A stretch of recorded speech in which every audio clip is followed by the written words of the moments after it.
Hello and welcome to episode 35 of Berry Fun Adventures. If you are new to the channel, welcome. My name is Tanya and I live in southeast Minnesota with my family on our fruit farm, which is called Firefly Berries, where we grow strawberries and grapes primarily, and where I also dye my naturally dyed yarn line, Berry Fun Yarns. So welcome, welcome, welcome. And if you're a returning viewer, thanks so much for coming back. It's great to see you again. So it is a very snowy Thursday today in Minnesota. If you are watching the weather at all across the nation, we are being hit right now with Snowstorm Olive, I believe it's called. Some people I know are getting ice or other not so nice weather conditions. We are getting lots of snow. So it is Thursday and it has been snowing since Tuesday afternoon. We had a little break here or there, but I think we are somewhere between 12 and 16 inches of snow right now. Last night when I looked, we were almost at 12 inches before I went to bed. And I know we got at least maybe 3 overnight, and there is probably at least another inch or so outside right now. So it has been very snowy. We have been kind of cooped up here in a good way with our warm, toasty fire going, and I've been doing some knitting, and I think that's about it. You know, we've just kind of been hanging out. On a family note, last weekend we did have a little stomach bug that came through the house. Just my husband and I got sick. My husband way worse than I did. He was much sicker than I, but we are recuperating now. We're feeling better, and I'm trying to get back to work, trying to get into the Dyepots and get some work done with my website and whatnot. So hopefully you will see some of those changes coming soon, and I will talk about them in more detail at the end of this video when I get into the Dyepots section. But for now, let's get on with the knitting and the making, because I do have some crochet today. I think that is why most of you are here. So you will notice that I am in a different location today, and that is because my husband has been working at home this week from recuperating from being sick, and also because of the snowstorm. We do live in the country, and he has a flexible job where he can work from home when he needs to. So my office, where I normally record, he is currently in there. But I wanted to get a video out to show you what I've been making. I haven't been making a super ton of things. I've been very kind of monogomous-ish on projects, so I've done a lot on a couple projects, so to say.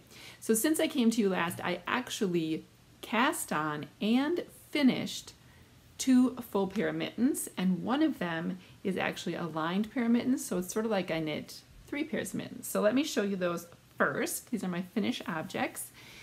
Number 1, I'm going to put these on because these are for my 11-year-old son, but his hands are almost exactly the same size as mine. And these are very simple mittens. In fact, the pattern is called the World's Simplest Mittens, and it is by Tin Can Knits.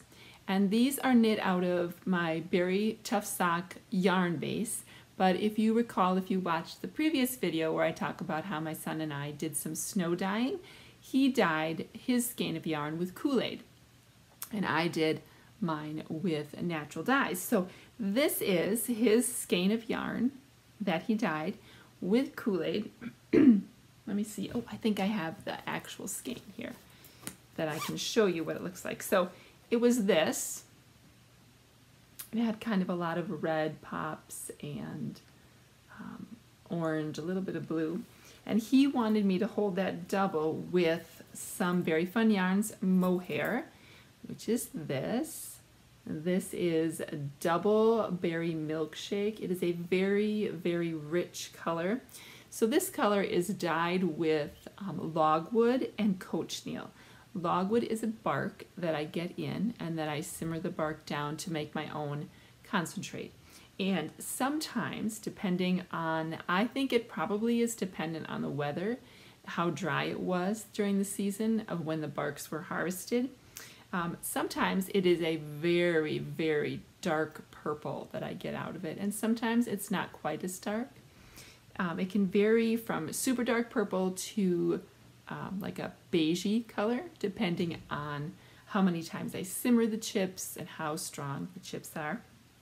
Anyway, this batch was especially potent, and the mohair takes the color beautifully. So I held one strand of this with one strand of this, and voila, I get these kind of beautiful purpley haze mohair mittens with the red Kool-Aid dyes in the background. So his favorite color is purple, so he was super jazzed that I made these for him. He gave me the guilt trip that I haven't made him his own pair of mittens since he was like 5 or 6, that he just gets hand-me-downs from his brothers. And so of course I had to knit him a pair.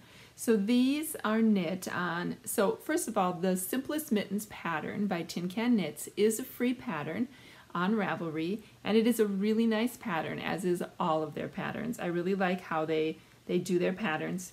They always seem to have a very large size options, so from very tiny to very big, and this one is of course not going to let you down in that area. I can't remember all the sizes, but there are definitely children's sizes all the way up to large adult hand sizes. And on top of that, they also give you different options for whether you're using fingering weight all the way to a chunky weight. So it's always all based on your gauge, and then they give you the stitch count and all that information. So my son does have kind of large hand circumference this way, so we're pretty close to the same circumference. My hand is longer from, you know, the wrist to the tips of my fingers, so his is a little shorter, but I did make the adult medium size for him because of the circumference, and then I just made the thumb shorter and the hand shorter a little bit, and I also did not make the cuff as long as it said. I think it said 4-inch long cuff for his size, and I did just a 3-inch long cuff. And I knit these on a US 2 needle, which I believe is what they recommend. I think I did a 1 for the cuff, and then I did a 2 for the hand, and I believe that's what they recommend for fingering weight. Again, I'm usually a loose knitter, so holding the mohair double, I was still able to get that fingering weight gauge. So he loves those, and I knit those in like 4 or 5 days. That was a really quick knit. And then, staying on the mitten train, my husband he is usually our snow plower. We have an attachment on our Kubota where he will go out and he'll plow our driveway. When it gets really windy and cold, we do live up on a hill a bit, so it can get quite windy out. And there's no cab surrounding him in the Kubota when he's plowing, so his hands do get quite cold. And I had never knit him a pair of mittens because he always said he wouldn't wear them. He had the other, you know, the insulated sort of mittens you get like at Costco, or just, you know, nothing super fancy, just a typical glove or mitten that's insulated and waterproof. But he had been stealing our hand knit mittens, mine and my 18-year-old son's, and he had been doubling them up, and my son was getting mad because he was stretching out our mittens. And so I said, okay, well then I need to make you some mittens, and so I decided to make him some lined mittens. Now this pattern is called the Double Lined Mittens, and it is by Amanda Lilly. It is a paid-for pattern on Ravelry. His hands are slightly wider than mine. Show you. So it's a pretty simple garter stitch, I should say that right, garter bump mitten pattern. It's kind of straight here on the bottom and it goes up. Pretty simple, but the beauty of it is that there is a liner. So I chose to make these out of, the outside is my yak DK, my yak silk DK base, which is 60% merino, 20% silk, and 20% yak, I believe. So it's very warm. It is also very drapey. So I'm not sure that I would necessarily recommend this base for a mitten, just because it kind of stretches out and then it kind of goes, you know, it's very, very stretchy. But I had him try it on when I first started making it, and he liked it. And I was like, okay, well, it's going to be really warm with that yak in there. So I kept on with it. And then when I added the lining in, which I did from I'm holding Surrey alpaca, so my brushed Surrey double. That's what I did on the inner lining of the mitten. So what you do is you knit the entire mitten and you cast off at the top, and then you go back and you pick up stitches here at the bottom, and then you knit the mitten in the other direction. So the outside mitt is knit on a US 5, that's what I used. I think I followed the pattern. And the inside is knit on a US 4. Now the downside to this pattern is that there is only one size, but saying that, I think that you could make different sizes.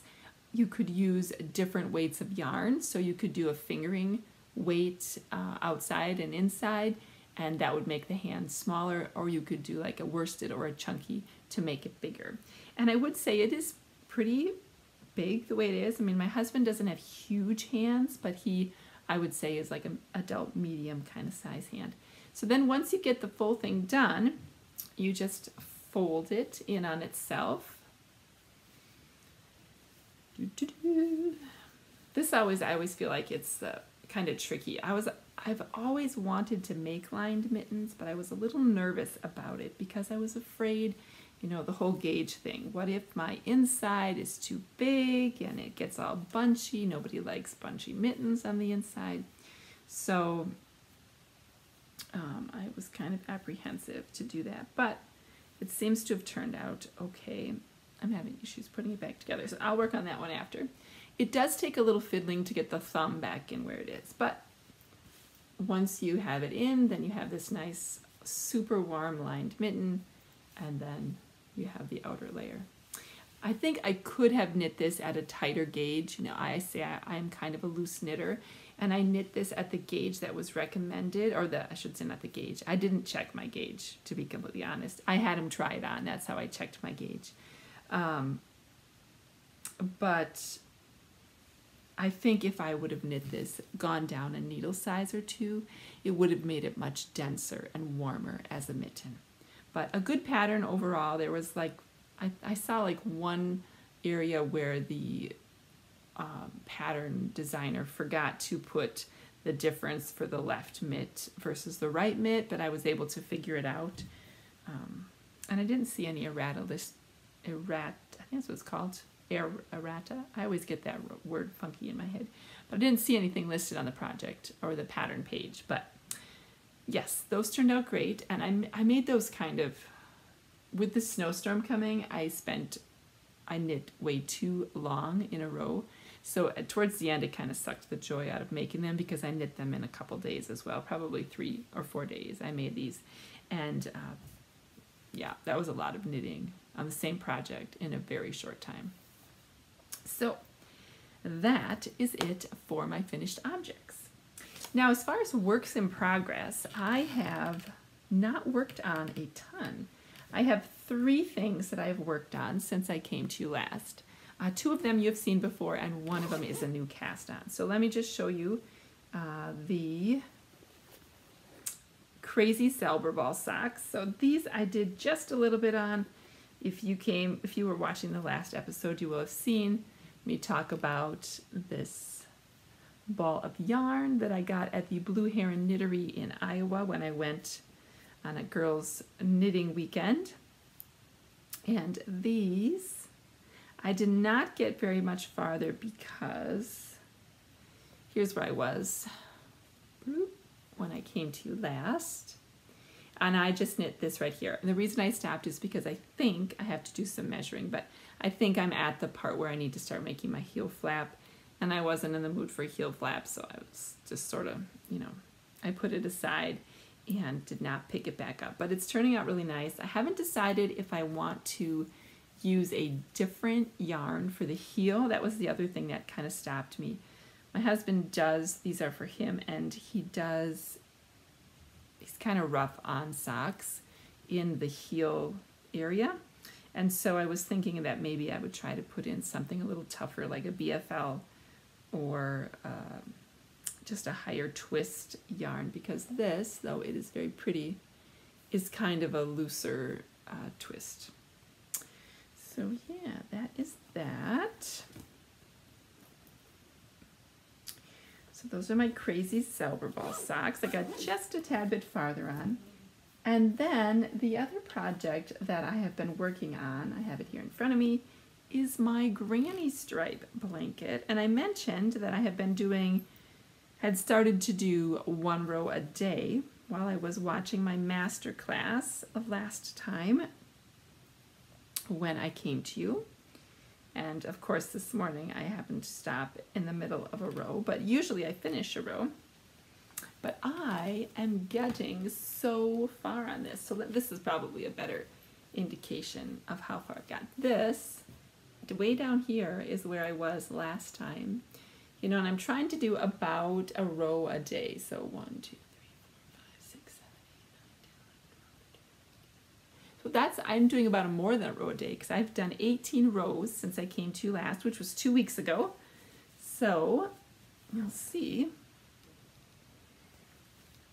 it's getting quite big. And I think this will be about the size of maybe like a full-size bed width-wise. So a good blanket for 2 people to sit under if you're watching TV or a movie or something like that.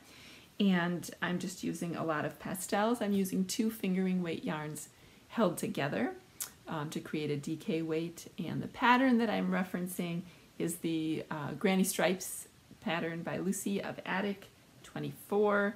And the hook I am using is a 3.75 millimeter or an F hook.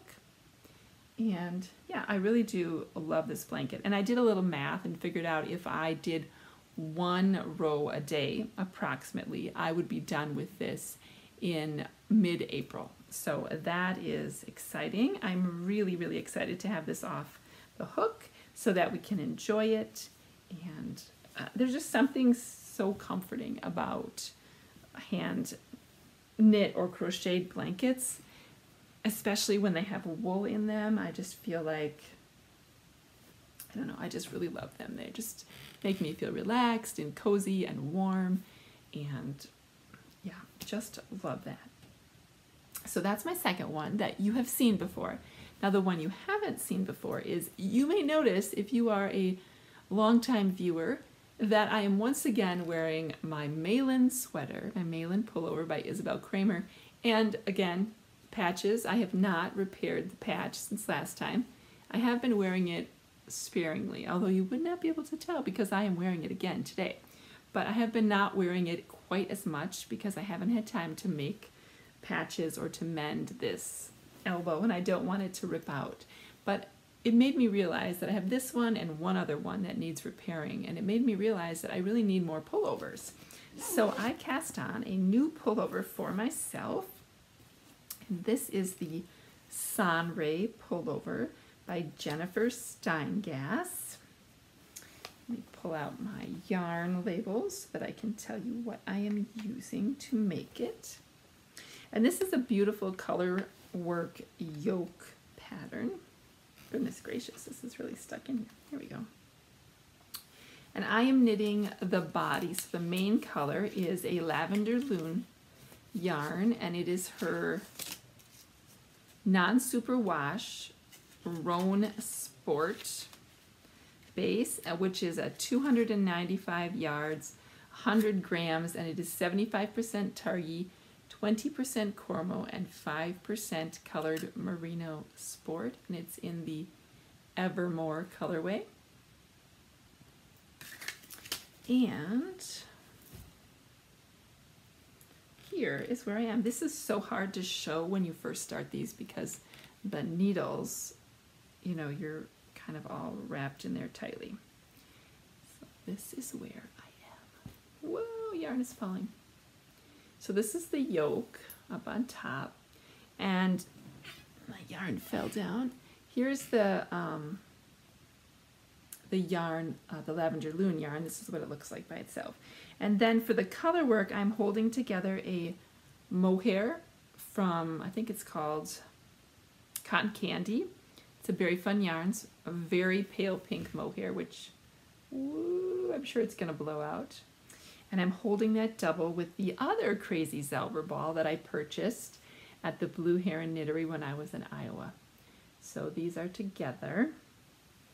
And so I thought that would be super awesome and cool because it's giving me this beautiful fading kind of a one into another, a very like spin cycle-esque, hand spun kind of look up here in my color work. So yeah, I'm really loving this. I think I'm knitting it on a size, the color work is on a size 5 and the non-color work I think is on a 4, because generally you go up a needle size for color work because most of us are tighter in our color work. You can see my floats in the back here. I've tried to be pretty good about making them loose. So I think I'm a little more than a third of the way done with the color work. I think I'm getting really close to being about halfway done.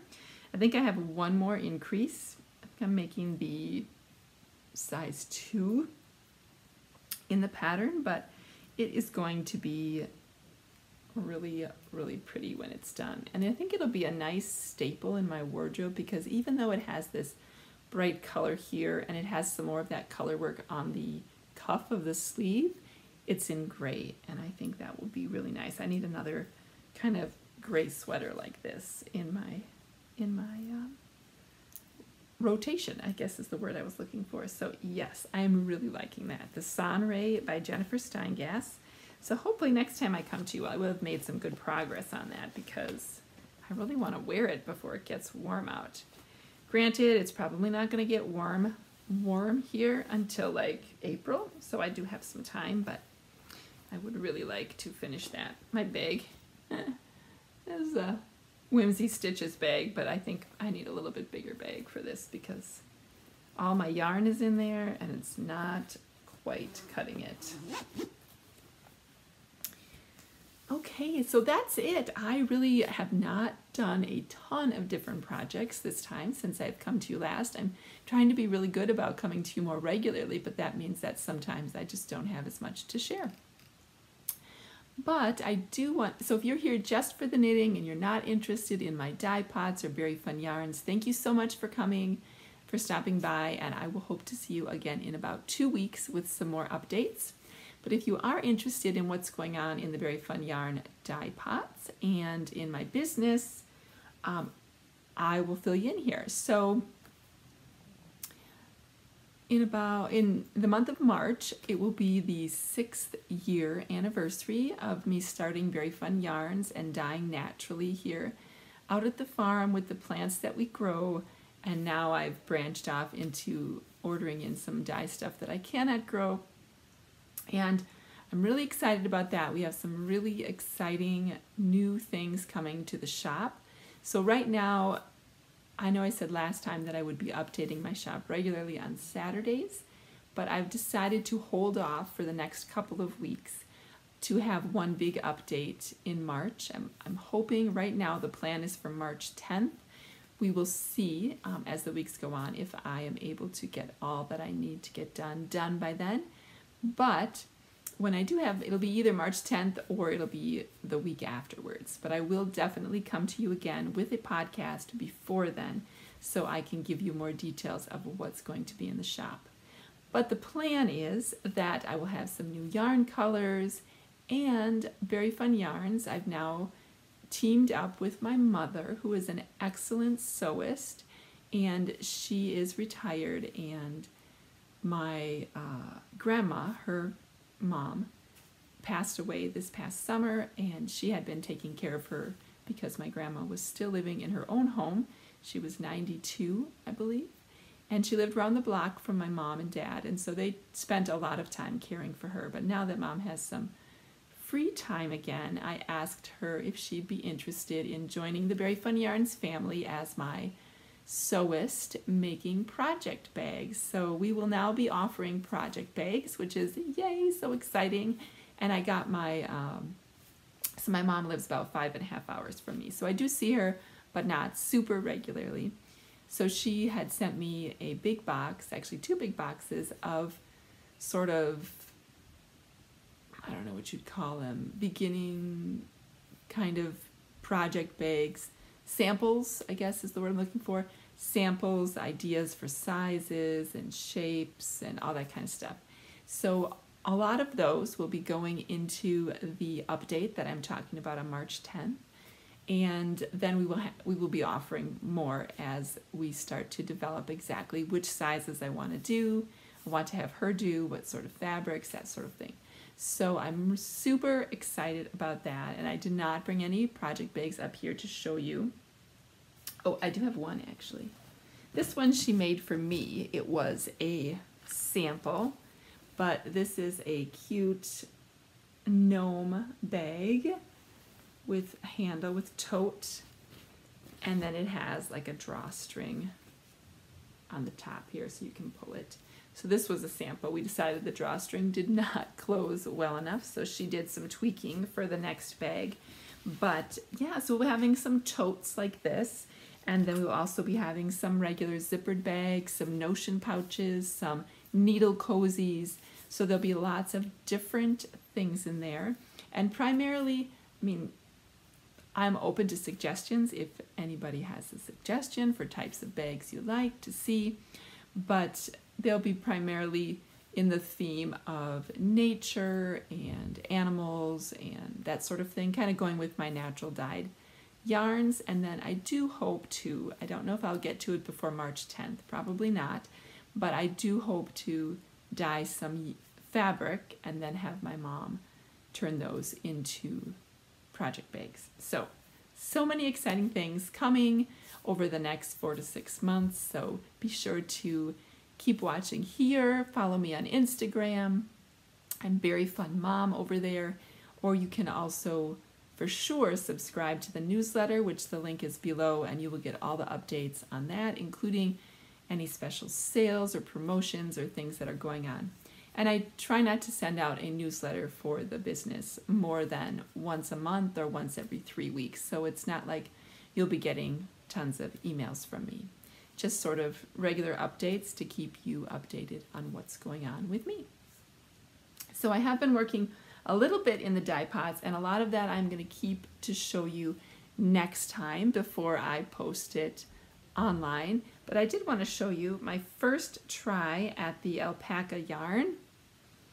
See if you can see that.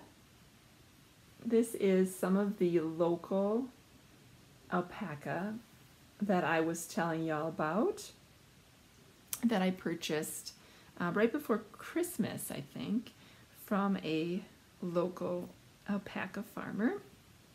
And you know, it dyes very differently than other yarns that I work with. So I do think this came out very beautifully. This is, I'm trying to see here, this is kiwi, which is about 300 yards per each skein. It's like a fingering to sport weight kind of yarn. But I am going to hopefully make up a sample with some of this yarn to just kind of see, you know, what exactly would look nice in it, to kind of give you a example of what you could make with it. One thing I am thinking of just now as I'm holding this is that something like this would be kind of, you know, to treat it like hand spun, in the sense of like using it for color work in a yoke kind of sweater. You know, it is 100% alpaca, so it will have more of a drape, but if you use it in conjunction with another yarn, it will, you know, it will work.